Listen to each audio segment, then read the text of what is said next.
ഹരേ കൃഷ്ണ. ഇന്നത്തെ ശ്രീ ചൈതന്യ ചരിതം ക്ലാസ്സിലേക്ക് വന്ന എല്ലാ ഭക്തന്മാർക്കും വിനീതമായ സ്വാഗതം. നമ്മളിന്ന് ചർച്ച ചെയ്യുന്നത് ശ്രീ ചൈതന്യ ചരിതാമൃതത്തിലെ ആദിലീലയിലെ അധ്യായം 9 ഭക്തിയുത സേവനത്തിന്റെ കൽപ്പവൃക്ഷം എന്ന അധ്യായത്തിലെ 25-ാമത്തെ ശ്ലോകം മുതലാണ്. ശ്ലോകം തുടങ്ങുന്നതിന് മുമ്പ് നമുക്ക് ചൈതന്യ മഹാപ്രഭു അദ്ദേഹത്തെ പാർശ്വന്മാർക്കും പ്രാർത്ഥന സമർപ്പിച്ച് നമുക്ക് തുടങ്ങാം. ജയ ജയ ശ്രീ ചൈതന്യ ജയ നിത്യാനന്ദ ജയ ദ്വൈത ചന്ദ്ര ജയ ഗൗരഭക്ത വൃന്ദ. ജയ ജയ ശ്രീ ചൈതന്യ ജയ നിത്യാനന്ദ ജയ ദ്വൈത ചന്ദ്ര ജയ ഗൗരഭക്ത വൃന്ദ. ജയ ജയ ശ്രീ ചൈതന്യ ജയ നിത്യാനന്ദ ജയ ദ്വൈത ചന്ദ്ര ജയ ഗൗരഭക്ത വൃന്ദ.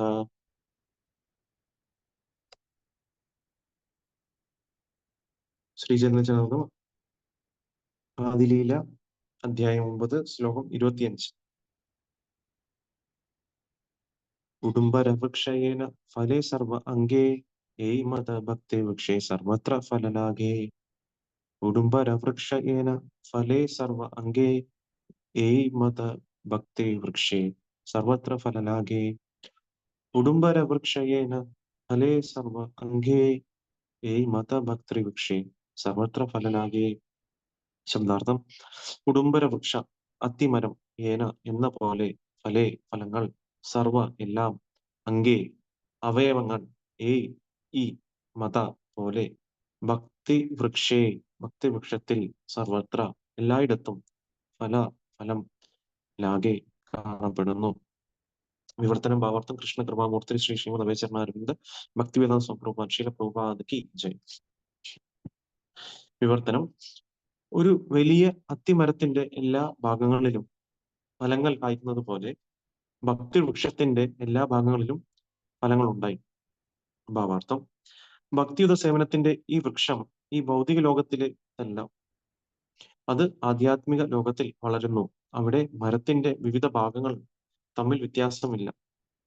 അത് കൽക്കണ്ടം കൊണ്ട് ഉണ്ടാക്കിയ വൃക്ഷം പോലെയാണ്. അതിന്റെ ഏതു ഭാഗത്തും ഒരുവന് എല്ലായ്പ്പോഴും മധുരം രുചിക്കാൻ കഴിയുന്നു. ഭക്തിയോടെ വൃക്ഷം വൈവിധ്യമുള്ള ശാഖകളോടും ഇലകളോടും ഫലങ്ങളോടും കൂടിയതാണ്. പക്ഷെ അവയെല്ലാം പരമദിവ്യോത്തമ പുരുഷനായ ഭഗവാന്റെ സേവനത്തിന് ഉദ്ദേശിക്കപ്പെട്ടുള്ളവയാണ്. ഭക്തിഭരിത സേവനത്തിന് 9 വ്യത്യസ്ത പ്രക്രിയകളുണ്ട്. ശ്രവണം, കീർത്തനം, വിഷ്ണു സ്മരണം, പാദസേവനം, അർച്ചനം, വന്ദനം, ദാസ്യം, സഖ്യം, ആത്മനിവേദനം. പക്ഷെ അവയെല്ലാം ഭഗവത് സേവനത്തിന് മാത്രം ഉദ്ദേശിക്കപ്പെട്ടിട്ടുള്ളതാണ്. അതുകൊണ്ട് ഒരുവൻ ശ്രവിക്കുകയോ കീർത്തിക്കുകയോ സ്മരിക്കുകയോ ആരാധിക്കുകയോ എന്തു ചെയ്താലും അവന്റെ പ്രവൃത്തികളെല്ലാം ഒരേ ഫലം നൽകും. ഈ പ്രക്രിയകളിൽ ഏറ്റവും അനുയോജ്യമായത് ഏതെന്നത് ഭക്തന്റെ അഭിരുചിയെ ആശ്രയിച്ചായിരിക്കും. ഓം അജ്ഞാനതിമിരാന്ധസ്യ ജ്ഞാനാഞ്ജനശലാകയ ചക്ഷുരുന്മീലിതമേന തസ്മൈ ശ്രീ ഗുരുവേ നമഃ. ശ്രീ ചൈതന്യ മനോഭീഷ്ടം സ്ഥാപിതം യേന ഭൂതലേ സ്വയം രൂപകഥാമഹ്യം ദദാന്തിശ്ച പദാന്തികം. വന്ദേഹം ശ്രീഗുരു ശ്രീയുതപദകമലം ശ്രീഗുരുൻ വൈഷ്ണവാംശ്ച ശ്രീരൂപം സാഗരജാതം സഹരഘുനാഥം വൃന്ദം സജീവം സാദ്വേദം സാവധൂതം പരിജൻ സഹിതം കൃഷ്ണ ചൈതന്യ ദേവം ശ്രീ രാധാകൃഷ്ണ പാദാനുസാരലത ശ്രീദാംശാകാന്താംശ്ച. ഓം വിഷ്ണുപാദായ കൃഷ്ണപ്രേഷ്ഠായ ഭൂതലേ ശ്രീമതേ ഭക്തി വേദാന്ത സ്വാമി നാമിനെ. നമസ്തേ സാരസ്വതേ ദേവേ ഗൗരവാണി പ്രചാരിണേ നിർവിശേഷ ശൂന്യവാദി പാശ്ചാത്യ ദേശതാരിണി. ജയ ശ്രീകൃഷ്ണ ചൈതന്യ പ്രഭു നിത്യാനന്ദ ശ്രീ അദ്വൈത ഗദാധര ശ്രീവാസാദി ഗൗരഭക്തവൃന്ദ. ഹരേ കൃഷ്ണ കൃഷ്ണ കൃഷ്ണ ഹരേ ഹരി ഹരേ രാമ രാമ രാമ ഹരേ ഹരി. വാഞ്ചാകൽപതരുഭ്യശ്ച കൃപാസിന്ധുഭ്യോ ച പതിതാനാം പാവനേഭ്യോ വൈഷ്ണവേഭ്യോ നമോ നമഃ. ഹരേ കൃഷ്ണ. അപ്പൊ നമ്മൾ ചർച്ച ചെയ്യുന്നത് ചൈതന്യ ചരിതാമൃതത്തിലെ ആദിലീലയിലെ 9-ാമത്തെ അധ്യായം ഭക്തിയുത സേവനത്തിന്റെ കൽപ്പവൃക്ഷം എന്ന ഈ അധ്യായത്തിലെ നിങ്ങൾ ചോറുന്നില്ലേ 25-ാമത്തെ ശ്ലോകം മുതലാണ് നമ്മൾ ചർച്ച ചെയ്യുന്നത്. അപ്പൊ ഈ ഒരു അധ്യായത്തിൽ നമുക്കറിയാം, ഇപ്പൊ ഭക്തിയുത സേവനത്തിന് കൽപ്പവൃക്ഷമായിട്ടാണ് ഇവിടെ നമ്മൾ അതിനെ മനസ്സിലാക്കിയിരിക്കുന്നത്, അല്ലെ? കൽപ്പവൃക്ഷം കൊണ്ട് എന്താ ഉദ്ദേശിച്ചത്? നമ്മൾ എന്ത് ആഗ്രഹം ഉണ്ടെങ്കിൽ അത് നിറവേറ്റിത്തരും, അല്ലെ? അതുപോലത്തെ ഒരു വൃക്ഷമായിട്ടാണ് ഭക്തിയുത സേവനത്തിനെ ഇവിടെ എന്റെ ഗ്രന്ഥകർത്താവായ ശ്രീല കൃഷ്ണദാസ കവിരാജ് ഗോസ്വാമി അതിനെ ഇവിടെ നമുക്ക് മനസ്സിലാക്കി തരുന്നത്.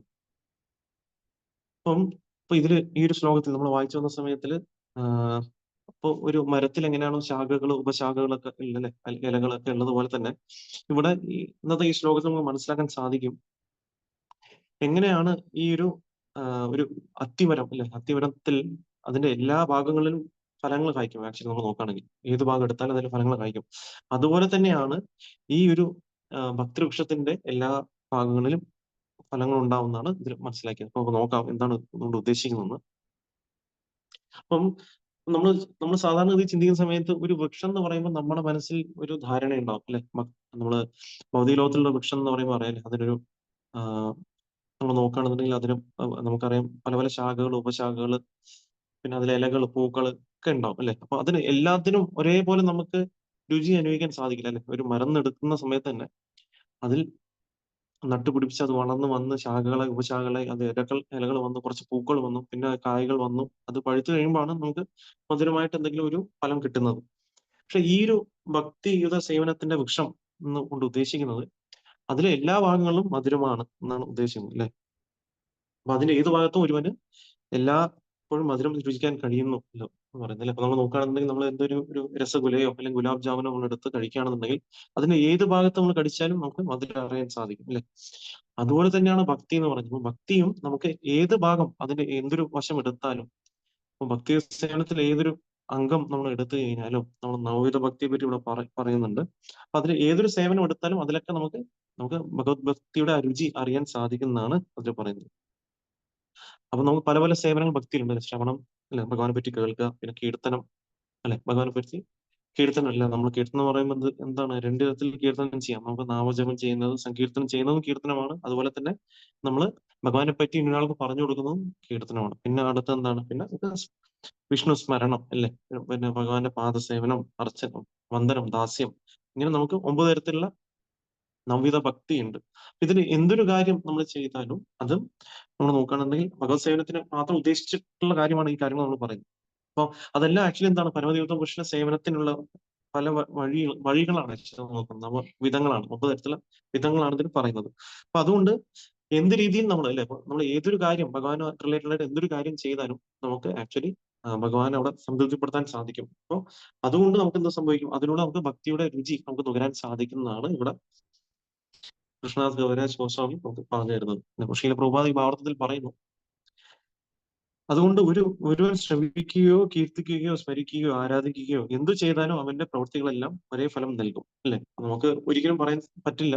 അപ്പൊ ശ്രവണമാണ് അതിന്റെ തുടക്കം. വളരെ ഇമ്പോർട്ടന്റ് നമ്മൾ പറയുകയാണെങ്കിൽ കൂടി ആക്ച്വലി ബാക്കി ഒരു കീർത്തനം ചെയ്യുമ്പോൾ ശ്രവണത്തിന്റെ ഫലം ലഭിക്കില്ല നമുക്ക് പറയാൻ സാധിക്കില്ല. എല്ലാം ആക്ച്വലി ഇമ്പോർട്ടന്റ് ആണ്, ഈക്വലി ഇമ്പോർട്ടന്റ് ആണ്. പക്ഷെ ശ്രവണമാണ് ആദ്യം സ്റ്റെപ്പ്. കാരണം ഭഗവാനെ പറ്റി കേൾക്കുമ്പോൾ ആണ് നമുക്ക് ആ വിശ്വാസം നമുക്ക് വരുന്നത്. അതുകൊണ്ടാണ് ശ്രവണത്തിന് ഇമ്പോർട്ടൻസ് നമ്മൾ കൊടുക്കുന്നത്. പക്ഷെ എന്തൊരു സേവനം നമ്മൾ ചെയ്താലും അതിലൂടെ നമുക്ക് ഭക്തിയുത സേവനം നമ്മൾ ചെയ്യുന്ന ഒരു വ്യക്തിക്ക് ആ ഭക്തിയുടെ രുചി അനുഭവിക്കാൻ സാധിക്കും എന്നാണ് ഇതിൽ പറയുന്നത്. അപ്പം എന്താണ് ഒരു വ്യക്തിക്ക് അനുയോജ്യം? കാരണം നമുക്ക് ഓരോ വ്യക്തികൾക്കും ഓരോ രീതിയിലായിരിക്കും. ചിലവർക്ക് നമ്മൾ നോക്കുന്നത് നാമജപിക്കാനായിരിക്കും താല്പര്യം, ചിലവർക്ക് ഒരുപാട് ലെക്ചേഴ്സ് കേൾക്കാനായിരിക്കും താല്പര്യം, വേറൊരു വ്യക്തിക്ക് എന്തായാലും ചിലപ്പോൾ വേറൊരു രീതിയിൽ എന്തെങ്കിലും സേവനങ്ങൾ ചെയ്യുന്നതായിരിക്കും താല്പര്യം. അപ്പൊ അങ്ങനെ പല രീതിയിൽ ഓരോ ആൾക്കാർക്കും പല പൂജാവിധികൾ ആരാധന ചെയ്യുന്നതായിരിക്കും ഒരു വ്യക്തിക്ക് താല്പര്യം.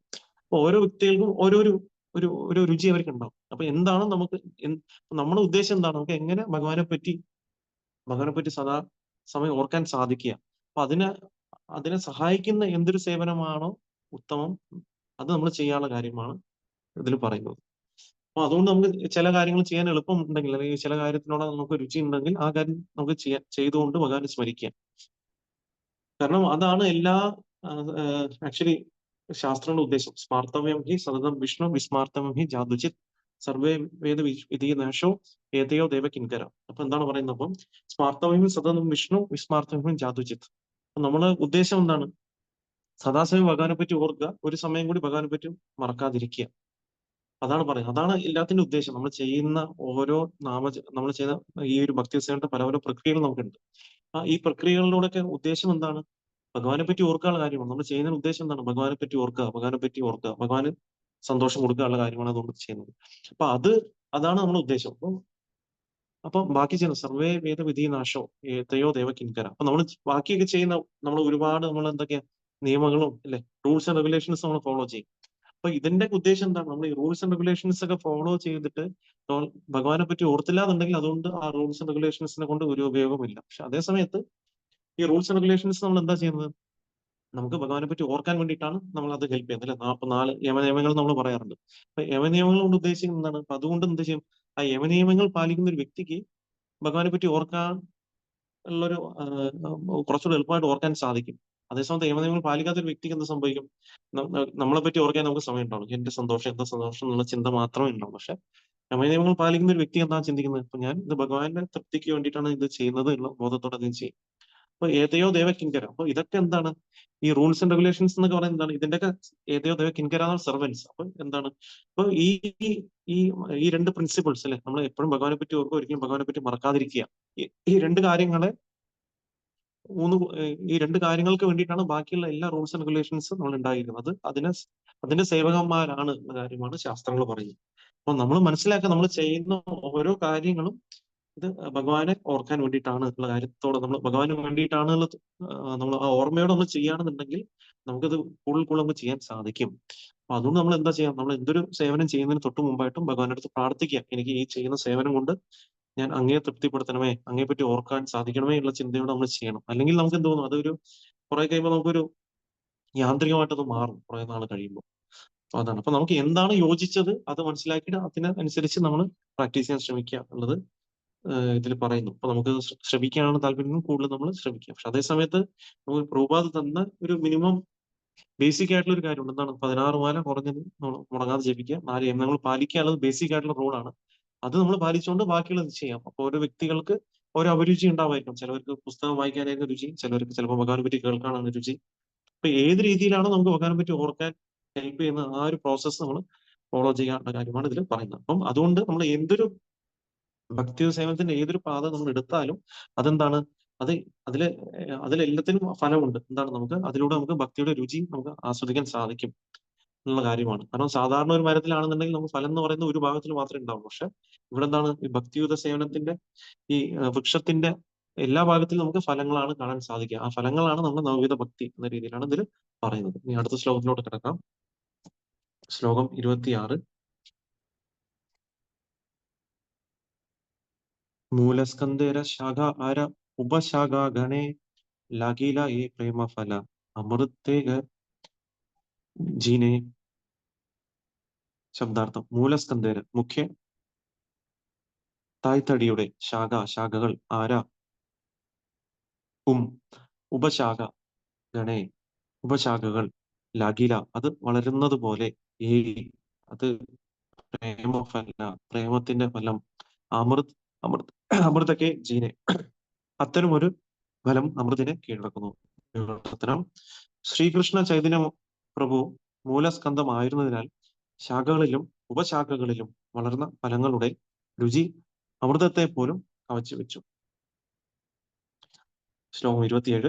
അഖില ഏ പ്രേമഫല അമൃത മധുര വിലായ ചൈതന്യമാലി നഹീലയ മൂല. ശബ്ദാർത്ഥം: അഖില പക്വമായ അത് പ്രേമഫല ഈശ്വര പ്രേമത്തിന്റെ ഫലം അമൃതിന് തുല്യമായ മധുരം വിലായ വിതരണം ചെയ്യുന്നു. ചൈതന്യമാലി ഉദ്യാനപാലകൻ ചൈതന്യൻ നാഹി ഇല്ല ലയ എടുക്കുക മൂല വില.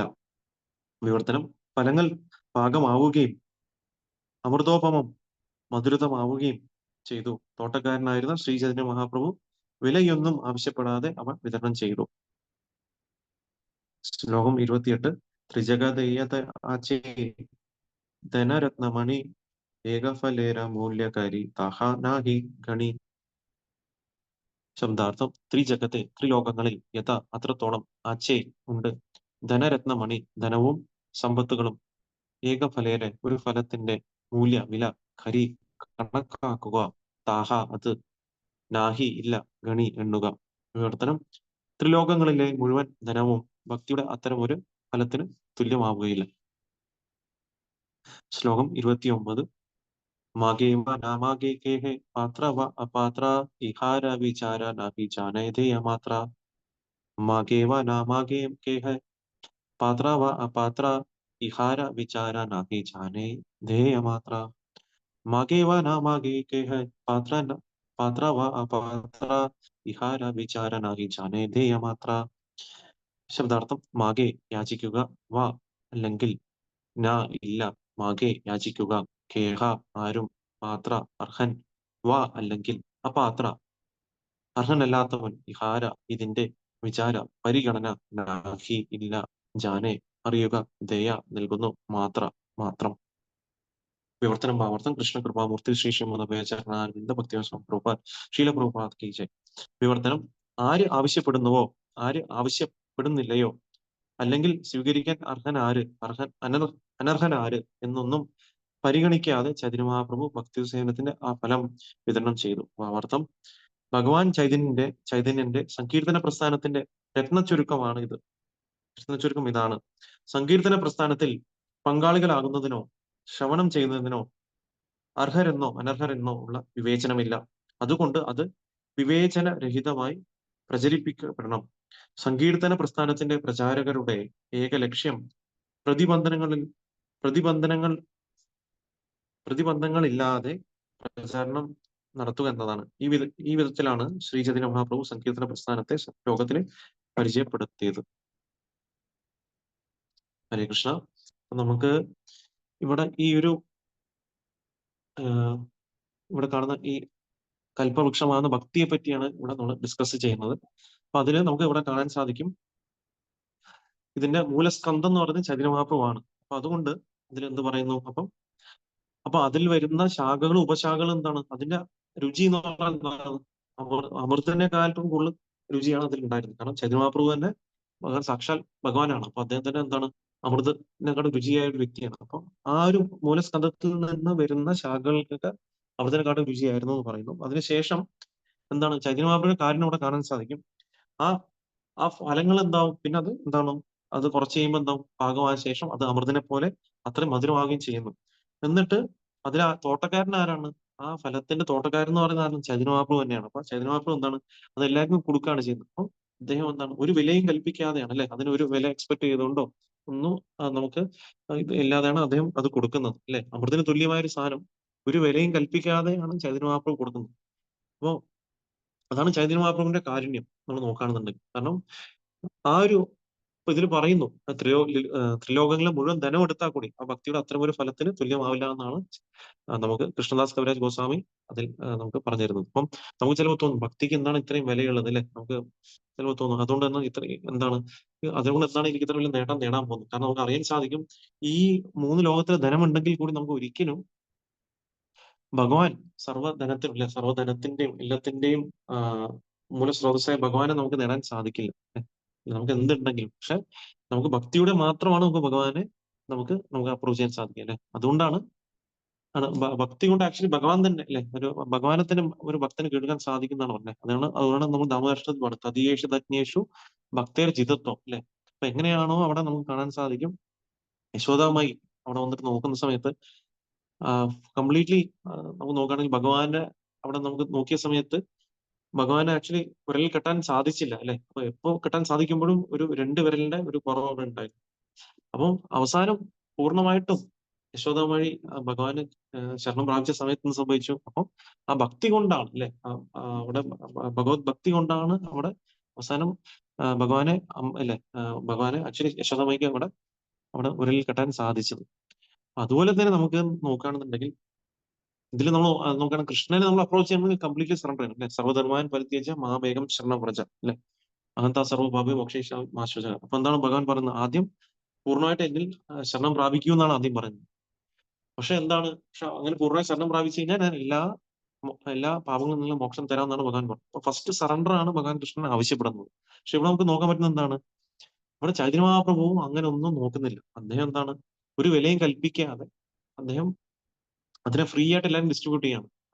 എന്താണ് ഫലങ്ങൾ, പ്രേമഭക്തി എന്ന ഫലം എല്ലാവർക്കും കൊടുക്കുകയാണ് ചെയ്യുന്നത്. അപ്പം ആ ഒരു ഫലമാണ് നമുക്ക് കിട്ടിയിരിക്കുന്നത്.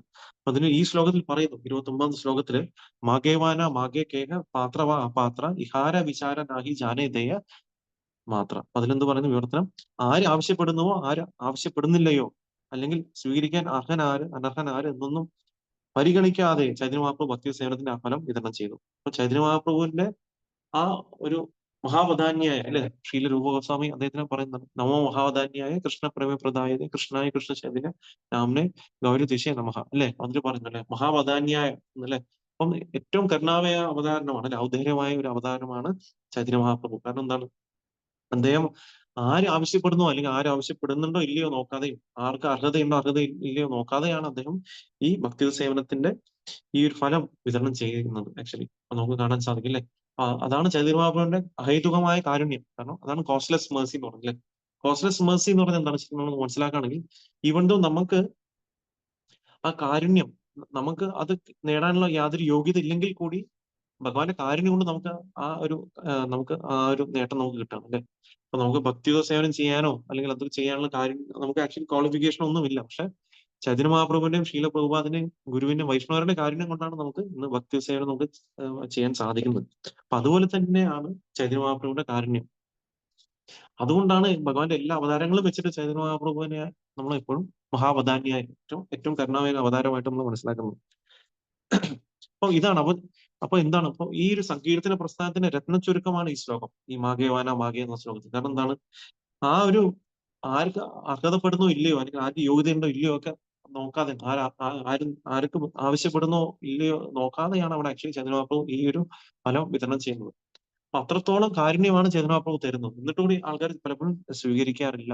അതാണ് നമ്മുടെ വിമുഖത. അതാണ് ചന്ദ്രബാബുവിന്റെ കാരുണ്യം പൂർണ്ണമായിട്ടുണ്ടെങ്കിലും നമ്മൾ എത്രത്തോളം കാരുണ്യത്തിന് നമ്മൾ ജീവിതത്തിൽ എടുക്കുന്നു എന്നുള്ളതാണ് ഇമ്പോർട്ടൻസ് അല്ലെ. നമുക്ക് കാരുണ്യം നമുക്ക് വൈഷ്ണവരിലൂടെയും കൃഷ്ണനിലൂടെയും നമുക്ക് ഗുരുവിലൂടെ ഒക്കെ നമുക്ക് കിട്ടിക്കൊണ്ടിരിക്കുകയാണ്. പക്ഷെ നമുക്ക് എപ്പോഴും നമുക്കൊരു നമ്മുടെ അകത്ത് നമുക്ക് എപ്പോഴും ഫ്രീ വിൽ നമ്മൾ അകത്തുണ്ട് അല്ലെ. നമുക്ക് വേണമെങ്കിൽ ആ കാരുണ്യത്തിന് എടുത്ത് നമുക്ക് പൂർണ്ണമായിട്ടും ഭഗവാനെ ശരണം പ്രാപിക്കാം, ഭക്തി സേവനം പ്രാക്ടീസ് ചെയ്യാം. പക്ഷെ അതേസമയത്ത് വേണമെന്നുണ്ടെങ്കിൽ നമുക്ക് കാരുണ്യം എടുക്കാതിരിക്കാം. നമുക്ക് ഒരു എക്സാമ്പിൾ നമ്മൾ പറയാന്നുണ്ടെങ്കിൽ, ഒരു വ്യക്തി നമുക്ക് ഇപ്പോ എന്തെങ്കിലും ഒരു കാര്യം തരുന്ന സമയത്ത് നമുക്ക് വേണമെങ്കിൽ കൈക്കുമ്പിളുകളിൽ നമുക്ക് അതിനെ സ്വീകരിക്കാം ആ കാരണത്തിന്, അല്ലെങ്കിൽ നമുക്ക് വേണമെന്നുണ്ടെങ്കിൽ വലിയൊരു പാത്രം എടുത്തുകൊണ്ട് നമുക്ക് ആ കാരണത്തിനെ സ്വീകരിക്കാം. അപ്പൊ അത് നമ്മുടെ ചോയ്സ് ആണ്. എനിക്ക് വേണമെങ്കിൽ ഒരു കൈക്കുമ്പിളിൽ നമുക്ക് എന്തെങ്കിലും ഒരു സാധനം ഒരാൾ തരാം. ഇപ്പൊ നമുക്ക് പറയണം, ഇപ്പൊ കുറച്ച് കുടിക്കാൻ വെള്ളം തരുന്ന സമയത്ത് എനിക്ക് വേണമെന്നുണ്ടെങ്കിൽ കൈക്കുമ്പിളിൽ അത് എന്നെ സ്വീകരിക്കാം. അല്ലാന്നുണ്ടെങ്കിൽ ഒരു വ്യക്തി എന്ത് ചെയ്യും, വലിയൊരു പാത്രം എടുത്ത് തന്നെ സ്വീകരിക്കാം. അതുപോലെ തന്നെയാണ് ഭഗവാന്റെ കാരുണ്യം എന്ന് പറയുന്നത്. അപ്പൊ നമുക്ക് വേണമെന്നുണ്ടെങ്കിൽ നമുക്ക് ആ കാരണത്തിനെ പൂർണ്ണമായിട്ട് നമുക്ക് അതിനെ സ്വീകരിക്കാൻ സാധിക്കും. അപ്പൊ അതിന് നമ്മുടെ ഒബ്സ്ട്രക്ഷൻ നിൽക്കുന്ന എന്താണ്, നമ്മുടെ മിഥ്യാഹങ്കാരമാണ്. കാരണം ഞാനാണ് എൻജോയർ അല്ലെങ്കിൽ ഞാനാണ് എല്ലാത്തിന്റെയും നാഥൻ എന്നുള്ള ചിന്തയാണ് നമുക്ക് പലപ്പോഴും ആ കാരണത്തിനെ പൂർണ്ണമായിട്ട് നമുക്ക് എടുക്കാൻ സാധിക്കാത്തത്. അപ്പൊ എപ്പോഴാണോ ഞാൻ മനസ്സിലാക്കുന്നത് ഞാനല്ല റിയൽ ആയിട്ടുള്ള എൻജോയർ, ഭഗവാനാണ് റിയൽ എൻജോയർ എന്ന് മനസ്സിലാക്കി ഭഗവാനെ പൂർണ്ണ ശരണം പ്രാപിക്കുന്ന ഒരു വ്യക്തിക്ക് ഭഗവാന്റെ കാരുണ്യം വന്നുകൊണ്ടേയിരിക്കും അല്ലെ. നമുക്ക് അവിടെ തടസ്സമില്ല. അപ്പൊ നമ്മുടെ തടസ്സമായി നിൽക്കുന്നത് നമ്മുടെ മിഥ്യാഹങ്കാരമാണ്. നമ്മുടെ ഭൗതിക പ്രകൃതിയിൽ നമുക്ക് സന്തോഷം കിട്ടും എന്നുള്ള തോന്നലുകളും അല്ലെങ്കിൽ എനിക്ക് ഇന്ദ്രിയതൃപ്തിയിലൂടെ സന്തോഷം നേടാം എന്നുള്ള നമ്മുടെ തെറ്റായ ധാരണകളാണ് നമുക്ക് പലപ്പോഴും ഈ കാരണത്തിനെ നമുക്ക് പൂർണ്ണമായിട്ടും സ്വീകരിക്കാൻ സാധിക്കാത്തത്. അപ്പൊ അത് ചൈതന്യ മഹാപ്രഭു എന്നാലും എന്താണ്, നമുക്ക് എന്നാലും ചൈതന്യ മഹാപ്രഭു തന്നോണ്ടിരിക്കുകയാണ്. നിങ്ങൾ വരൂ ഇതിനെ സ്വീകരിക്കുക, ആരും നോക്കാതെ. അപ്പൊ ആ കാര്യം വേണമോ വേണ്ടോ എന്ന് ചിന്തിക്കാത്ത വ്യക്തികൾ കൂടി അല്ലെ നമ്മൾ നോക്കുകയാണെന്ന് നമുക്ക് പല വ്യക്തികളും ചൈതന്യയിലേക്ക് കാണും. ജഗായി മട എന്ന പോലെ വ്യക്തികൾക്ക് കൂടി ചൈതന്യ മഹാപ്രഭു കാരുണ്യം കൊടുത്തിരിക്കുകയാണ്. അപ്പൊ അപ്പൊ അതുകൊണ്ടാണ് അദ്ദേഹം എന്താണ് ചൈതന്യ മഹാപ്രഭു നിത്യാനന്ദ പ്രഭു പല പല വീടുകളിൽ പോയിട്ട് അവര് യാചിക്കും, അല്ലയോ നിങ്ങൾ ഭഗവാന്റെ നാമം ജപിക്കൂ ജപിക്കൂ എന്ന് പറഞ്ഞാൽ അവരത്രത്തോളം എളിമത്തത്തോടെ എല്ലാ വ്യക്തികൾക്കും ഭഗവത് ഭക്തി കിട്ടണം എന്നുള്ള അവബോധത്തോടെയാണ് അവർ ആ ഭക്തി ചെയ്തുകൊണ്ടിരുന്നത്. അതാണ് അവരുടെ ഏറ്റവും വലിയൊരു കാരുണ്യം എന്ന് പറയുന്നത്. അപ്പം അതാണ് അപ്പൊ കൃഷ്ണാബോധ പ്രസ്ഥാനത്തിന് ഏറ്റവും വലിയ പ്രത്യേകത പറഞ്ഞാൽ അതാണ്. ആക്ച്വലി നമുക്ക് ഒരു ക്വാളിഫിക്കേഷൻസ് ആവശ്യമില്ല, യോഗ്യതകളൊന്നും ആവശ്യമില്ല. ഏതൊരു വ്യക്തിക്ക് വേണമെന്നുണ്ടെങ്കിലും ഈ പ്രസ്ഥാനത്തിൽ പങ്കെടുത്ത് ഭഗവാനെ പറ്റി കേൾക്കുന്നതിനോ അതിനൊന്നും ആക്ച്വലി ഒരു വിവേചനമില്ല അല്ലെ. നമ്മൾ നോക്കുകയാണെന്നുണ്ടെങ്കിൽ നമുക്ക് പല രാഷ്ട്രങ്ങളിൽ നിന്നുള്ള വ്യക്തികൾ നമുക്ക് കാണാൻ സാധിക്കും കൃഷ്ണബോധ പ്രസ്ഥാനത്തിൽ ഒരു ഭക്തി ചെയ്യുന്ന കാണാൻ സാധിക്കും. അപ്പൊ അവിടെ ഒരു വ്യത്യാസമില്ല.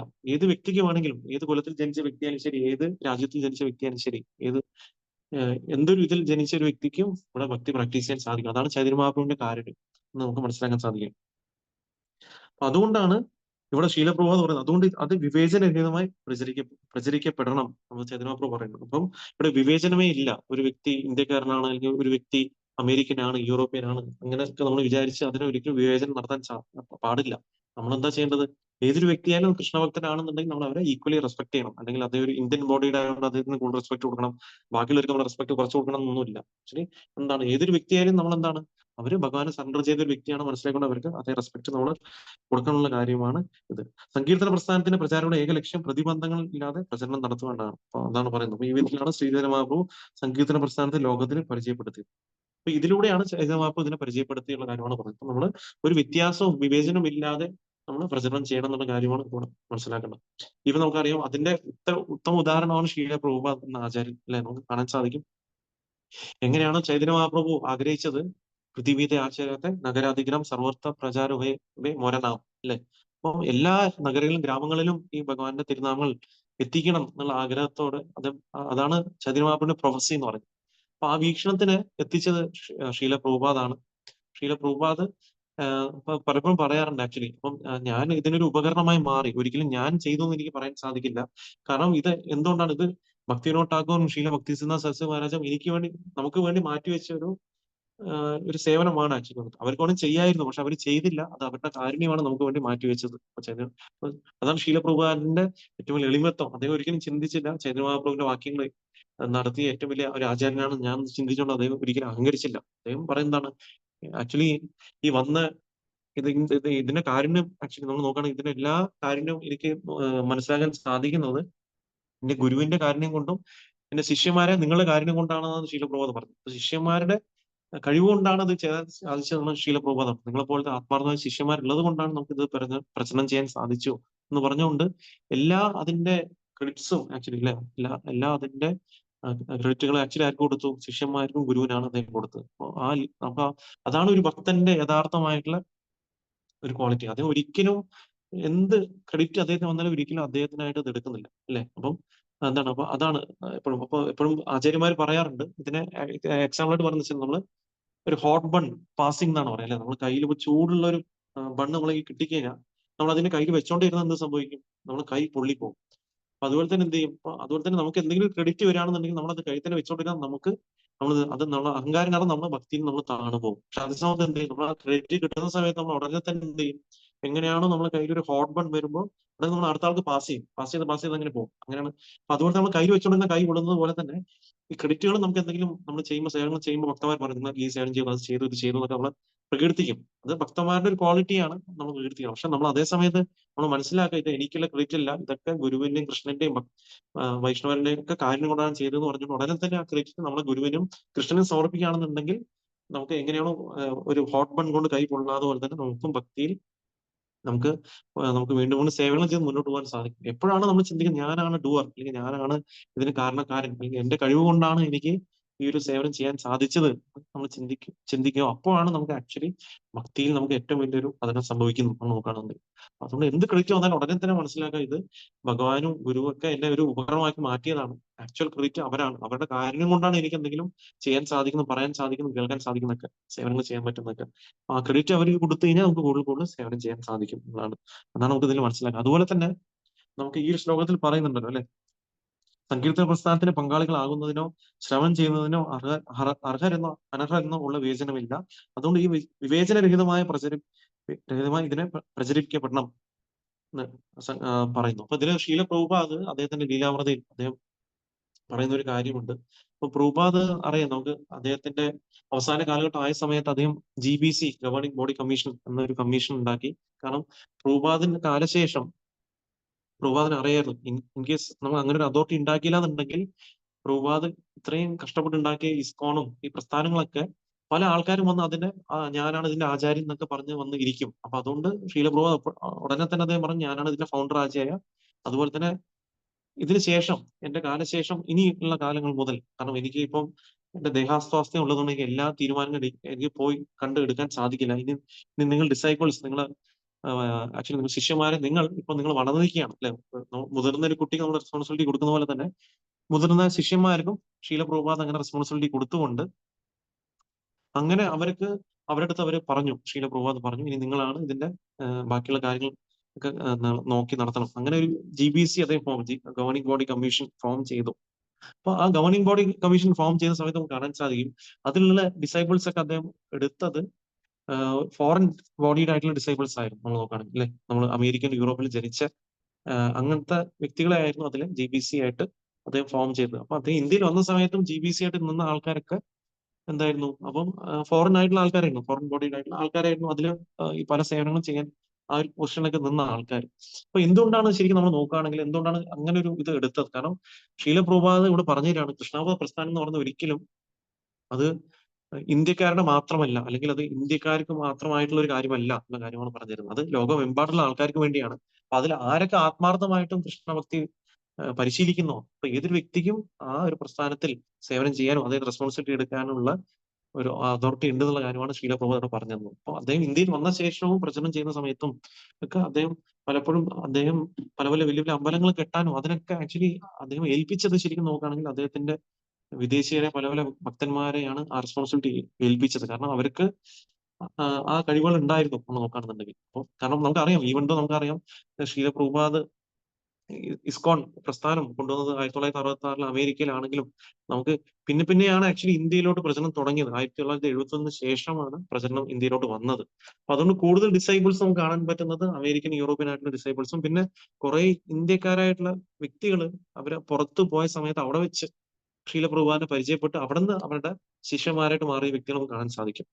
അപ്പൊ അതുകൊണ്ട് പ്രഭുപാദ് എപ്പോഴും നമുക്ക് എപ്പോഴും പറയുന്ന ആ ഒരു കാര്യം, അതുകൊണ്ടാണ് അദ്ദേഹം ഒരു വിവേചനമില്ലാതെയാണ് അദ്ദേഹം ഈ ഒരു മൂവ്മെന്റിനെ കണ്ടെത്തിയത്. അപ്പൊ ആ ഒരു മൂഡാണ് പ്രഭുപാദൻ. അതുകൊണ്ട് അദ്ദേഹം പല പല അമ്പലങ്ങൾ കെട്ടുമ്പോഴും അതിലൊക്കെ പല പല റെസ്പോൺസിബിലിറ്റീസ് കൊടുത്തത് അദ്ദേഹത്തിന്റെ ഫോറിൻ ബോഡിയുടെ ഡിസൈബിൾസിനൊക്കെ ആയിരുന്നു, ഇന്ത്യയിൽ വന്ന ശേഷം കൂടി. അപ്പൊ അതിലൂടെ അദ്ദേഹം പറയുന്നത് എന്താണ്, ആര് ഭക്തി സേവനത്തിൽ നമുക്ക് ഒരിക്കലും ഒരു വ്യക്തിയെ വിവേചനത്തോടെ കാണേണ്ട ആവശ്യമില്ല, അല്ലെ? ഏതൊരു വ്യക്തിയാണ് ആത്മാർത്ഥമായിട്ട് ഭക്തി ചെയ്യുന്നത് അദ്ദേഹത്തിന് നമ്മൾ ഗുരുവായിട്ടും അദ്ദേഹത്തിനെ കണ്ട് അദ്ദേഹത്തിന് നമ്മൾ ഒരു ആചാര്യനായിട്ട് കണ്ട് അദ്ദേഹത്തിന് നമ്മൾ എന്ത് ചെയ്യണം, അതിന് ശരണം പ്രാപിക്കണം എന്നാണ് പ്രഭുപാദ് പറഞ്ഞിരുന്നത്. അപ്പൊ അദ്ദേഹം ജീവിതത്തിലും അത് കാണിച്ചിരിക്കുകയാണ്. അപ്പൊ ആ മൂഡായിരിക്കണം നമുക്ക് എല്ലാവർക്കും ഉണ്ടാവണം. അതുകൊണ്ടാണ് ഇവിടെ പ്രചാരകന്റെ മൂഡ് എന്താണെന്നുള്ള കാര്യം ഇവിടെ ശീല പ്രഭുപാദ് വളരെ വ്യക്തമായിട്ടും ഇവിടെ നമുക്ക് പറഞ്ഞു തരുന്നത്. അപ്പൊ ആ ഒരു മൂഡ് അതോടെ ആയിരിക്കണം ഓരോ വ്യക്തികളും കാണുന്നത്. ഒരിക്കലും നമ്മൾ ചിന്തിക്കരുത് ഒരു വ്യക്തി അമേരിക്കയിൽ ജനിച്ച വ്യക്തിയാണ്, അപ്പൊ അദ്ദേഹത്തിന് നമ്മൾ എന്തിനാണ് ഇത്രയും റെസ്പെക്ട് കൊടുക്കണം, നമ്മൾ ഇന്ത്യയിൽ ജനിച്ച വ്യക്തിയല്ലേ, അപ്പോ നമ്മളതിൽ കൂടുതൽ റെസ്പെക്ട് വാങ്ങേണ്ടത്. അപ്പൊ അങ്ങനെ ഒരു വിവേചനം നമുക്ക് കൃഷ്ണബോധ പ്രസ്ഥാനത്തിൽ പാടില്ല. അപ്പൊ എന്താണ് അപ്പൊ കാരണം ഇത് എന്താണ് ആക്ച്വലി ശീല പ്രഭുപാദ് പറയുന്ന കാര്യം എന്താണ്, ചൈതന്യമാപ്രഭു പറയുന്ന കാര്യം എന്താണ്, അപ്പൊ നമുക്ക് ഏതൊരു വ്യക്തിയാണ് കൃഷ്ണബോധം മനസ്സിലാക്കിയ ഒരു വ്യക്തി, ആ വ്യക്തി ഒരു ആചാര്യനാണ്. അപ്പൊ ആ വ്യക്തിയെ നമ്മൾ പൂർണ്ണ റെസ്പെക്ട് നമ്മൾ കൊടുക്കണം എന്നുള്ള കാര്യമാണ് നമ്മൾ ചെയ്യുന്നത്. അപ്പൊ എത്രത്തോളം നമ്മൾ അങ്ങനത്തെ ഒരു വ്യക്തികൾക്ക് കൂടുതൽ കൂടുതൽ നമ്മൾ റെസ്പെക്ട് കൊടുക്കുന്നു അത്രത്തോളം നമുക്കും ഭഗവാന്റെ കാരുണ്യവും നമുക്ക് കിട്ടുന്നതാണ് നമുക്ക് പറഞ്ഞു തരുന്നത്. അപ്പൊ അതായിരിക്കണം ഒരു വ്യക്തിയുടെ മൂഡ് എന്ന കാര്യമാണ് ഈ ഒരു ശ്ലോകത്തിൽ പറയുന്നത്. ഇനി അടുത്ത ഒന്ന് രണ്ട് ശ്ലോകം കൂടി നോക്കാം. ശ്ലോകം 30. അഞ്ജലി അഞ്ജലി വരി ഫേലെ ചതുർദിശേ ദരിദ്ര കൂടായ ഗായ മാലാകാരഹാസേ. ശബ്ദാർത്ഥം അഞ്ജലി കൈ നിറയെ, അഞ്ജലി കൈ നിറയെ, ബരി നിറയ്ക്കുക, ഏലെ വിതരണം ചെയ്യുന്നു, ചതുർദിശ എല്ലാ ദിക്കുകളിലും, ദരിദ്ര കുടായ പെറുക്കി, ഖായ ഭക്ഷിക്കുന്നു, മാലാകാര ഉദ്യാന പാലകൻ, ഹാസെ പുഞ്ചിരിക്കുന്നു. വിവർത്തനം: ചൈതന്യ മഹാപ്രഭു എന്ന ദിവ്യ ഉദ്യാന പാലകൻ എല്ലാ ദിക്കുകളിലും കൈ നിറയെ ഫലങ്ങൾ വിതരണം ചെയ്തു. ദരിദ്രരും വിശക്കുന്നവരും അവ ഭക്ഷിച്ചപ്പോൾ ഉദ്യാന പാലകൻ സന്തോഷഭരിതനായി പുഞ്ചിരിച്ചു. ശ്ലോകം 31. മാലാകാര കഹേശുന പരിവാര മൂലശാഖ ഉപശാഖ പ്രകാരാണ്. ശബ്ദാർത്ഥം: മാലാകാര ഉദ്യാന പാലകൻ കഹേ പറഞ്ഞു, ശുന കേൾക്കുക, വൃക്ഷപരിവാര ഭക്തിയുടെ ഈ അതീന്ദ്ര വൃക്ഷത്തിന്റെ കുടുംബം, മൂലശാഖ മുഖ്യശാഖകൾ, ഉപശാഖകൾ യഥേക ധാരാളം പ്രകാര വൈവിധ്യങ്ങൾ. വിവർത്തനം: ചൈതന്യ ഭഗവാൻ ഭക്തിവൃക്ഷത്തിന്റെ വിവിധ ശാഖകളെയും ഉപശാഖകളെയും പ്രകാരം അഭിസംബോധന ചെയ്തു. ശ്ലോകം 32. അലൗകിക വൃക്ഷകരെ സർവേന്ദ്രിയ കർമ്മ സ്ഥാവര ഹയ്യധരെ ജംഗമേ രധർമ്മ. അലൗകിക വൃക്ഷകരെ സർവേന്ദ്രിയ കർമ്മ സ്ഥാവര ഹയ്യധരെ ജംഗമേ രധർമ്മ. അലൗകിക വൃക്ഷകരെ സർവേന്ദ്രിയ കർമ്മ സ്ഥാവര ഹയ്യധരെ ജംഗമേ രധർമ്മ.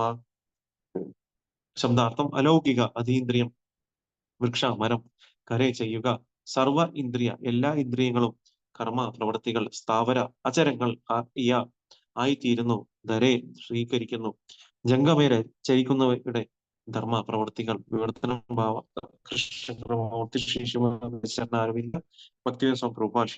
കി ജയ്.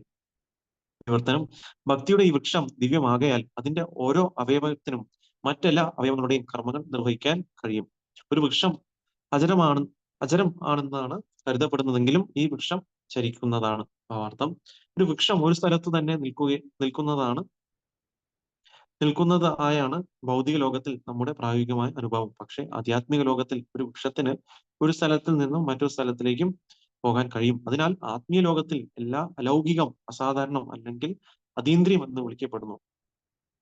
അത്തരത്തിലുള്ള ഒരു വൃക്ഷത്തിന്റെ മറ്റൊരു സവിശേഷത എന്തെന്നാൽ അതിന് സാർവത്രികമായി പ്രവർത്തിക്കാൻ കഴിയുന്നു എന്നുള്ളതാണ്. ഭൗതിക ലോകത്തിൽ ഒരു വൃക്ഷത്തിന്റെ വേരുകൾ ഭക്ഷണം ശേഖരിക്കുന്നതിന് വേണ്ടി മണ്ണിന്റെ അടിയിലേക്ക് ആഴ്ന്നിറങ്ങുന്നു. പക്ഷേ ആധ്യാത്മിക ലോകത്തിൽ വൃക്ഷത്തിന്റെ ഉപരിഭാഗങ്ങളായ ചില്ലകൾക്കും ശാഖകൾക്കും എല്ലാം ഇലകൾക്കും വേരും പോലെ പ്രവർത്തിക്കാൻ കഴിയും. അപ്പൊ ഇവിടെ ചൈതന്യ മഹാപ്രഭു നമുക്ക് അദ്ദേഹത്തിന്റെ കാരുണ്യം എങ്ങനെയാണ് ബാക്കിയുള്ളവർ കൊടുക്കുന്നുള്ളതിനെ പറ്റിയാണ് കഴിഞ്ഞ ഒന്നിട്ട് ശ്ലോകത്തിൽ കണ്ടു. അപ്പൊ അദ്ദേഹമാണ് ഇതിന്റെ ഒരു ദിവ്യമായിട്ടുള്ള ഉദ്യാനപാലകൻ. അപ്പൊ അദ്ദേഹം എല്ലാ ദിക്കുകളും കൈനിറയ ഫലങ്ങൾ വിതരണം ചെയ്യുന്നു എല്ലാ ആൾക്കാർക്കും. അപ്പം പല പല ആൾക്കാർ ആ ഫലങ്ങൾ അല്ലെ വാങ്ങി കഴിച്ചപ്പോൾ അവർക്കൊക്കെ സംതൃപ്തി ഉണ്ടായി അല്ലെ. നമുക്കറിയാം, നമുക്ക് നമ്മൾ ഭൗതിക ലോകത്തിൽ നമ്മൾ സാധാരണഗതിയിൽ നമ്മൾ എന്ത് ഭക്ഷണം കഴിച്ചാലും അല്ലെങ്കിൽ എന്ത് ആസ്വദിച്ചാലും നമുക്ക് പൂർണ്ണ തൃപ്തി വരില്ല. പക്ഷെ ഈ ഭക്തിയുത സേവനമാകുന്ന ഫലത്തിനെ കഴിക്കുന്ന ഒരു വ്യക്തിക്കാണ് പൂർണ്ണ തൃപ്തി നമുക്ക് കിട്ടുക. അപ്പൊ അത് കഴിച്ച ശേഷം അവർക്കൊക്കെ ഒരുപാട് സന്തോഷമുണ്ടായി, അവർ പുഞ്ചിരിച്ചു എന്ന് പറയുന്നു. അപ്പൊ അതുപോലെ തന്നെ ഇനി ഭക്തി വൃക്ഷത്തിന്റെ ഈ ശാഖകളെ പറ്റി ഉപശാഖകളെ പറ്റിയാണ് ചർച്ച ചെയ്യുന്നത്. അപ്പൊ ഇതിൽ പറയുന്നു, അപ്പൊ ഈ ഒരു ഭക്തിയുടെ ഈ വൃക്ഷം എന്ന് പറയുന്നത് എന്താണ്? അത് ദിവ്യമായിട്ടുള്ള വൃക്ഷമാണ് അല്ലെ. നമ്മൾ ഭൗതികലോകത്തിൽ കാണുന്ന വൃക്ഷം എന്ന് പറയുമ്പോൾ നമുക്കറിയാം അത് കുറച്ചു കാലം ഉണ്ടാവും, കുറച്ചു കാലം കഴിയുമ്പോൾ ക്ഷയിച്ചു പോകും. പക്ഷെ ഈ ആധ്യാത്മിക ലോകത്തിലെ വൃക്ഷം എന്ന് പറയുന്നത് അതൊരു അതീന്ദ്രിയമായിട്ടുള്ള കാര്യമായതുകൊണ്ട് അതിന് ഓരോ അവയവത്തിനും മറ്റുള്ള അവയവങ്ങളുടെ കർമ്മങ്ങൾ ചെയ്യാൻ സാധിക്കും ഇല്ലേ. ഇപ്പൊ ഇലകൾക്ക് ശാഖകളുടെ ഇത് ചെയ്യാൻ സാധിക്കും, ശാഖകൾക്ക് ഉപശാഖകളുടെ കാര്യങ്ങൾ ചെയ്യാൻ സാധിക്കും. അപ്പൊ അങ്ങനെ നമുക്ക് വൃക്ഷത്തിന്റെ എല്ലാ ഭാഗങ്ങൾക്കും മറ്റുള്ള ഭാഗങ്ങളുടെ കർമ്മങ്ങൾ ചെയ്യാനുള്ള കഴിവുണ്ട് എന്നാണ് അല്ലെ. ആത്മീയ ലോകത്തിൽ എല്ലാത്തിനും അങ്ങനെയാണ്, ഒരു മൾട്ടി ഫേസഡ് ആയിട്ടുള്ള ഒരു കാര്യമാണ് നമുക്ക് ചെയ്യുന്നത് അല്ലെ. അത് നമുക്ക് പറയുന്നത് അപ്പൊ നമുക്ക് ഒമ്നി പൊട്ടന്റ് ആണ്. നമുക്ക് പല കാര്യങ്ങളും ചെയ്യാൻ പറ്റും. നമുക്കറിയാലോ, ഭഗവാന്റെ കണ്ണുകൾക്ക് കേൾക്കാനുള്ള കഴിവുണ്ട്, ഭഗവാന്റെ കാതുകൾക്ക് പ്രസാദം കഴിക്കാനുള്ള കഴിവുണ്ട്. അതുപോലെ തന്നെ ആത്മീയ ലോകത്തിൽ എല്ലാത്തിനും അങ്ങനെ അതീന്ദ്രിയമായിട്ടുള്ള കഴിവുകളാണ് അതിലുള്ളത്. അപ്പം സാധാരണഗതിയിൽ ഒരു വൃക്ഷം എന്ന് പറയുന്നത് എന്താണ്? അചരമാണ് അല്ലെ. ഇത് ഒരു സ്ഥലത്ത് നിൽക്കും. പക്ഷെ ഈ വൃക്ഷം ചരിച്ചുകൊണ്ടേയിരിക്കും എന്നാണ് ഇവിടെ പറയുന്നത്. അപ്പൊ അതാണ് ആധ്യാത്മിക ലോകത്തിലുള്ള പ്രത്യേകത എന്ന് പറയും. അപ്പൊ അവിടെ നമുക്ക് ഒരിക്കലും ആധ്യാത്മികമായിട്ടുള്ള കാര്യങ്ങൾ നമ്മളിത് കേൾക്കുമ്പോൾ നമുക്ക് തോന്നും ഇതൊക്കെ ചുമ്മാ ഒരു കെട്ടുകഥയാണ് എന്നുള്ള കാര്യത്തിൽ നമുക്ക് തോന്നാം മനസ്സിൽ. പക്ഷെ നമുക്ക് ഈ ഒരു കാര്യങ്ങൾ നമ്മുടെ ഈ ഇന്ദ്രിയങ്ങൾ വെച്ചുകൊണ്ട് നമുക്ക് കാര്യങ്ങൾ മനസ്സിലാക്കാൻ സാധിക്കില്ല. അപ്പൊ അതിനാണ് നമുക്ക് ഗുരു സാധു ശാസ്ത്രത്തിന്റെ മാധ്യമം നമ്മൾ എടുത്തുകൊണ്ട് അവരെ ശരണം പ്രാപിച്ചാലേ നമുക്ക് ഈ കാര്യങ്ങൾ മനസ്സിലാക്കാൻ സാധിക്കും. കാരണം ആധ്യാത്മിക ലോകം എന്ന് പറയുന്നത് എന്താണ്? അവിടെ ഭഗവാന്റെ സ്വഭാവമാണ് ആക്ച്വലി നോക്കുകയാണെങ്കിൽ. അപ്പൊ അവിടെ എന്തും കാരണം അവിടെ എന്താണ്, എല്ലാം കൽപ്പവൃക്ഷം എന്ന പോലെയാണ്. അപ്പൊ എന്തും അവിടെ ആഗ്രഹം സാധിക്കും. ഭഗവാൻ എന്തുവാണ് നമുക്ക്, ഭഗവാൻ എന്ന് പറയുന്നത് എന്താണ്, അത്രയും ഒരു ശക്തിമാനായ ഒരു വ്യക്തി ആയതുകൊണ്ട് ഭഗവാൻ എന്തുകൊണ്ട് അവിടെ ചെയ്യാൻ സാധിക്കും. അപ്പൊ ആധ്യാത്മിക ലോകത്തിൽ നമുക്ക് എന്ത് കാണാൻ സാധിക്കും? അവിടെ എല്ലാം മൂവബിൾ ആണ്. അവിടെ ആക്ച്വലി നോക്കുകയാണെങ്കിൽ എല്ലാത്തിനും ജീവനുണ്ട് അവിടെ, എല്ലാ കാര്യത്തിലും. വൃക്ഷത്തിനായാലും ശരി, കല്ലിനായാലും ശരി, എല്ലാത്തിനും ചേതനയുള്ള കാര്യങ്ങളാണ്. ഇവിടുത്തെ പോലെയല്ല. എല്ലാവരും എന്താണ് ചെയ്യുന്നത്? അവിടെ എല്ലാവരും ഒരുമിച്ച് ചേർന്ന് ഭഗവാൻ എങ്ങനെ സന്തോഷം കൊടുക്കാം, ഭഗവാൻ എങ്ങനെ സേവിക്കാമെന്ന ചിന്താഗതിയാണ് അവിടെ എല്ലാവർക്കും ഉള്ളത്. അപ്പൊ ആ ഒരു ആറ്റിറ്റ്യൂഡുള്ള നമുക്ക് ഈ ഒരു ഭൗതിക ലോകത്തുള്ള സമയത്ത് നമ്മൾ ഭക്തന്മാരോട് കൂടെ ചേർന്ന് ഇരിക്കുമ്പോഴും നമുക്ക് അതേ ഒരു ആറ്റിറ്റ്യൂഡ് ഉണ്ടെങ്കിൽ മാത്രമാണ് നമുക്ക് ആധ്യാത്മിക ലോകത്തോട് നമുക്ക് കടക്കാൻ സാധിക്കുക. നമുക്ക് എന്തെങ്കിലും ചെറിയ രീതിയിലുള്ള ഒരു അസൂയയോ ഒരു വ്യക്തിയോടുള്ള ദേഷ്യഭാവം ഉണ്ടെങ്കിൽ ഒരിക്കലും ഒരു വ്യക്തിക്ക് ആധ്യാത്മിക ലോകത്തിലോട്ട് കടക്കാൻ സാധിക്കില്ല. അപ്പൊ അതിലൊരു ട്രെയിനിങ് പ്ലാറ്റ്ഫോമാണ് നമുക്ക് ഈ ഇസ്കോൺ എന്ന പ്രസ്ഥാനം തരുന്നത്. നമുക്ക് എങ്ങനെയാണ് എല്ലാ തരത്തിലുള്ള അസൂയയിൽ നിന്നും കുശുമ്പിൽ നിന്നും ഒക്കെ നമുക്ക് മാറി എല്ലാവരും ഒത്തുചേർന്ന് ഭഗവാൻ സേവനം ചെയ്യാനുള്ള ഒരു അവസരമാണ് നമുക്ക് ഈ ഒരു ഭക്തി പ്രസ്ഥാനം നമുക്ക് തരുന്നത്. ശീല പ്രഭുപാദന്റെ കാരുണ്യമായിട്ടുള്ള ഇസ്കോൺ നമുക്ക് തരുന്നത്. ഇതിനെ നമ്മൾ മനസ്സിലാക്കിക്കൊണ്ട് നമ്മൾ എന്ത് ചെയ്യണം? നമ്മൾ ഒരുമിച്ച് ചേർന്ന് എല്ലാവരും സ്നേഹത്തോടെ നമ്മൾ സേവനങ്ങൾ ചെയ്യും. നമുക്ക് എന്തൊരു ഫെസ്റ്റിവലോ എന്തൊരു കാര്യം വരുമ്പോൾ നമ്മൾ ഒരുമിച്ച് ചേർന്ന് ചെയ്യുമ്പോഴാണ് അത് ഭഗവാന് സന്തോഷം കൊടുക്കുക. അപ്പൊ അതാണ്. അപ്പൊ നമുക്ക് വേണമെങ്കിൽ ഒരു വ്യക്തിക്ക് ഒറ്റയ്ക്ക് ചെയ്യാൻ സാധിക്കും. പക്ഷെ അതേസമയം നമ്മൾ ഒരുപാട് പേര് ചേർന്ന് ചെയ്യുമ്പോഴാണ് ഭഗവാന് സന്തോഷം അതിനുണ്ടാവുക. അപ്പൊ അതാണ് ഈ ഒരു ഇതിൽ പറയുന്നത്. അപ്പൊ അതുപോലെ തന്നെയാണ് ഇതില് ഈ ഒരു ഈ വൃക്ഷത്തിന്റെ കാര്യം നമ്മൾ പറഞ്ഞല്ല. അപ്പൊ എങ്ങനെയാണ് അതിൽ പല പല ശാഖകൾ ഉപശാഖകളൊക്കെ പല പല കാര്യങ്ങൾ ചെയ്യാൻ പറ്റുന്നു. അതുപോലെ തന്നെ നമുക്ക് ഭക്തന്മാർ ഒരുമിച്ച് ചേർന്ന് ചെയ്യുമ്പോഴാണ് ഭക്തി എന്നത് വളരെ മനോഹരമായിട്ടും നമ്മൾ എങ്ങനെയാണ് ഭഗവാൻ നല്ലൊരു ഫ്രൂട്ട് നമ്മൾ സമർപ്പിക്കുന്ന പോലെ തന്നെ എല്ലാ ഭക്തന്മാരും ചേർന്ന് ചെയ്യുന്ന സേവനമാണ് ആക്ച്വലി ആ സേവനത്തെയാണ് നമ്മൾ ഭഗവാൻ സമർപ്പിക്കുമ്പോൾ ഭഗവാന്റെ ആ കാരുണ്യം എല്ലാവർക്കും അവിടെ കിട്ടും. അപ്പൊ അതാണ് ഇതിൽ ഈ ഒരു ശ്ലോകത്തിൽ പറയുന്നത്. അപ്പൊ ഇവിടെ നമുക്ക് ചൈതന്യ മഹാപ്രഭുവിന്റെ കാരുണ്യത്തെ നമുക്ക് കാണാൻ സാധിക്കുന്നത് ഈ ക്ലാസ്സിൽ നമുക്ക് എത്രത്തോളം കാരുണ്യവാനാണ് ചൈതന്യ മഹാപ്രഭു. കാരണം അദ്ദേഹം ഒന്നും ഒരു അർഹനാണോ അനർഹനാണോ ഒക്കെ നോക്കാതെ ആയിരുന്നു കാരുണ്യം നമുക്ക് തരുന്നത്. അപ്പൊ ആ കാരുണ്യത്തെ നമ്മൾ വാങ്ങിയ ശേഷം നമ്മുടെ ഡ്യൂട്ടിയാണ് ഈ കാരുണ്യത്തിന്റെ ബാക്കിയുള്ള വിതരണം ചെയ്യാനുള്ള കാര്യമാണ് ഇനി വരുന്ന ശ്ലോകത്തിൽ പറയുന്നത്. കാരണം അദ്ദേഹം പറയുന്നു, എനിക്ക് എത്രത്തോളം ഈ കാരുണ്യം കൊടുക്കാൻ പറ്റും, എനിക്ക് എത്രത്തോളം ആൾക്കാരുടെ എത്തിക്കാൻ സാധിക്കും. അപ്പൊ അതുകൊണ്ട് അദ്ദേഹം എല്ലാവരുടെയും ഹെൽപ്പ് അദ്ദേഹത്തെ, അപ്പൊ അതുകൊണ്ടാണ് അദ്ദേഹം എല്ലാവരുടെയും സഹായം ആവശ്യപ്പെടുന്നു. അത് തന്നെയാണ് ശീല പ്രഭുപാദ് നമുക്ക് ആ ഒരു മൂഡ് തന്നിരിക്കുന്നത്. എന്താണ് നമ്മളെല്ലാവരും യാരേക്കോ താക്കാർ കൃഷ്ണ ഉപദേശം, നമുക്ക് എന്തറിയുന്നോ അത് വെച്ച് നമ്മൾ എല്ലായിടത്തും നമുക്ക് പറയാം, അല്ലെ? നമ്മൾ ഏതൊരു വ്യക്തിക്കും ഒന്നും അറിയില്ലെങ്കിൽ കൂടി ഒരു വ്യക്തിക്ക് എന്ത് പറയാം, ഒരു വ്യക്തിയെടുത്ത് നിങ്ങൾ ഹരേ കൃഷ്ണ മന്ത്രം ജപിക്കൂ എന്ന് പറയും. ഒരു വ്യക്തിയെടുത്ത് നമ്മൾ ഒരു കാര്യം പറയണമെന്നുണ്ടെങ്കിൽ നമുക്ക് വലിയ വലിയ കാര്യങ്ങൾ അറിയണമെന്ന് നിർബന്ധമില്ല. നമുക്ക് എന്തറിയുന്നോ അത് നമുക്ക് ബാക്കിയെടുത്ത് ഷെയർ ചെയ്യാം. അങ്ങനെ ഷെയർ ചെയ്യുമ്പോഴാണ് ആക്ച്വലി നമുക്ക് ഭഗവാൻ ചൈതന്യ മഹാപ്രഭുവിന്റെ ഒക്കെ റിയൽ ആയിട്ടുള്ള കാര്യം കിട്ടുന്നത്. നമ്മൾ കൂടുതൽ കൂടുതൽ ഷെയർ ചെയ്യുമ്പോഴാണ് നമുക്ക് കൂടുതൽ ഭഗവാന്റെ മേഴ്സി നമുക്ക് കിട്ടുന്നത്. ഹരേ കൃഷ്ണ. അപ്പൊ ഇതാണ് ക്ലാസ്സിലൂടെ പറയാനുള്ളത്. ബാക്കി വരുന്ന ശ്ലോകങ്ങൾ ബാക്കി ചൈതന്യ മഹാപ്രഭുവിന്റെ ബാക്കിയുള്ള കാര്യത്തെ പിന്നെ നമുക്ക് കാണാൻ സാധിക്കും. ഹരേ കൃഷ്ണ. ആർക്കെങ്കിലും എന്തെങ്കിലും സംശയങ്ങൾ ഉണ്ടെങ്കിൽ ചോദിക്കാം. ഒരു മിനിറ്റ് സമയമുണ്ട്. എന്തെങ്കിലും സംശയങ്ങൾ ഉണ്ടെങ്കിൽ ചോദിക്കാം. അല്ലെങ്കിൽ നമുക്ക് ക്ലാസ് എൻഡ് ചെയ്യാം. 5:45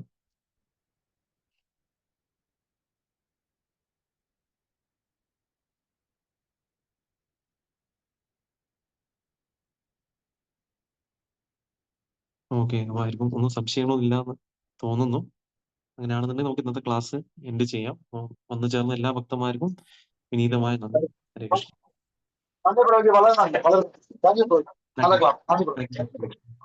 ഹരേ കൃഷ്ണ. പ്രണാമം പ്രഭു. ഹരേ കൃഷ്ണ. താങ്ക് യു മാതാജി. എല്ലാം ശീല പ്രഭുപാദിന്റെ എല്ലാ കാര്യങ്ങളും മാജി. ഹരേ കൃഷ്ണ. നമ്മള് പ്രഭുപാദിന്റെ ഭാവാർത്ഥം വായിക്കുന്നുണ്ടെങ്കിൽ നമുക്ക് എന്തെങ്കിലുമൊക്കെ നമുക്ക് ഇവിടെ ഡിസ്കസ് ചെയ്യാൻ പറ്റുന്ന മാജി ആക്ച്വലി. അപ്പൊ എല്ലാ ക്രെഡിറ്റും പ്രഭുപാദിനും ഭക്തന്മാർക്കാണ്. നമുക്ക് അവരിൽ നിന്ന് കേൾക്കുന്നതും വായിക്കുന്നതൊക്കെയാണ് നമുക്ക് ഇവിടെ ഷെയർ ചെയ്യാൻ പറ്റുന്നത്. അപ്പം പ്രഭുപാദിന്റെ ഭാവാർത്ഥം നമ്മൾ ശ്രദ്ധയോടെ നമുക്ക് വായിക്കുകയാണെങ്കിൽ നമുക്ക് എപ്പോഴും എന്തെങ്കിലുമൊക്കെ ഒരു പോയിന്റ് നമ്മൾ ലൈഫിൽ ഡെയിലി അപ്ലൈ ചെയ്യാൻ നമുക്ക് കിട്ടും. അതാണ്. Thank you. ഹരേ കൃഷ്ണ. श्री चैतन्य चरणामृत की जय, श्रील प्रभुपाद की जय, समवेत गौर भक्तवृंद की जय. हरे Krishna. Hare Krishna. Thank you, Prabhu. Hare Krishna. Thank you. Hare Krishna. Thank you.